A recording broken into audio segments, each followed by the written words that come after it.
Some say the world was broken by war. Some say it was saved by order.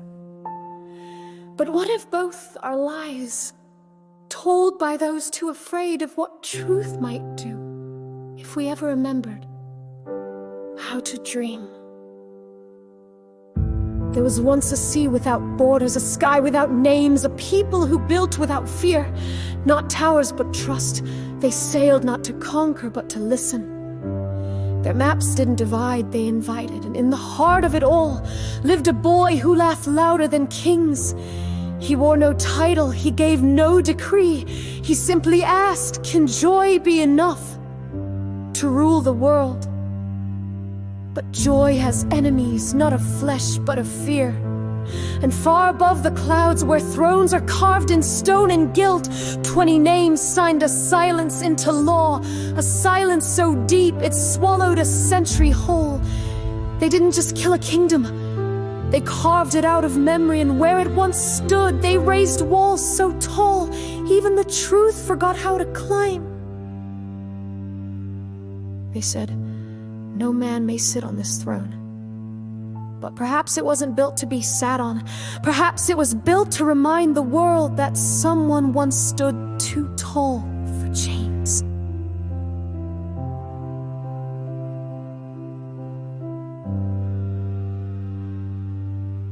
Zunesha walks, not cursed, but remembering.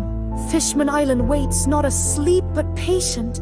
And the stones speak, but only to those brave enough to listen in whispers.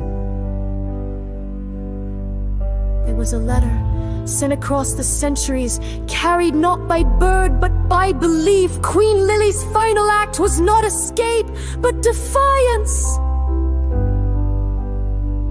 What if one piece is not hidden in treasure, but buried in what they told us to forget? Not a place, not a prize, but the last sentence of a story cut short. What if it's the answer to a question no one's allowed to ask aloud? The Pirate King reached the end and laughed, not because it was a joke, but because the truth was so heartbreakingly simple. He saw not a weapon, but a wound, not a throne, but a table left waiting, and he knew he was too early. So he walked away smiling, so someone else could walk toward it with joy.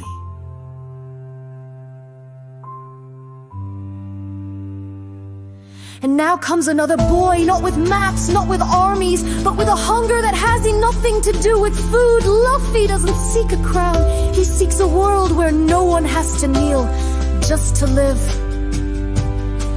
He told his dream to a few and they cried, not because it was foolish, but because it was too beautiful to be real. And yet, it was.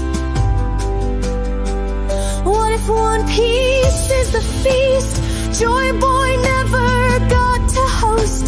The song the world wasn't ready to hear. What if it's not where we go, but how we walk together? What if the final treasure is a world where no child is born with chains on their name? The world they gave us is built on forgetting, but some things remember. The sea, the stones, the silence, and Luffy's smile. And when those things speak together, the lie will split like sky before dawn, and the feast will begin at a table built for all, even the broken. The red line may fall, the four seas may join, the sky folk may dance with the fishmen, and the giants may finally speak freely. But only if we dare to dream as they once did.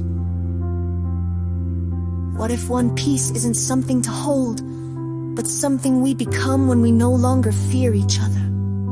Not gold, not law, not war, but the world, as it should have been all along. If we ever remember what they made us forget, if we ever laugh without permission, or break bread without borders, then maybe we will no longer need to ask, what is one piece?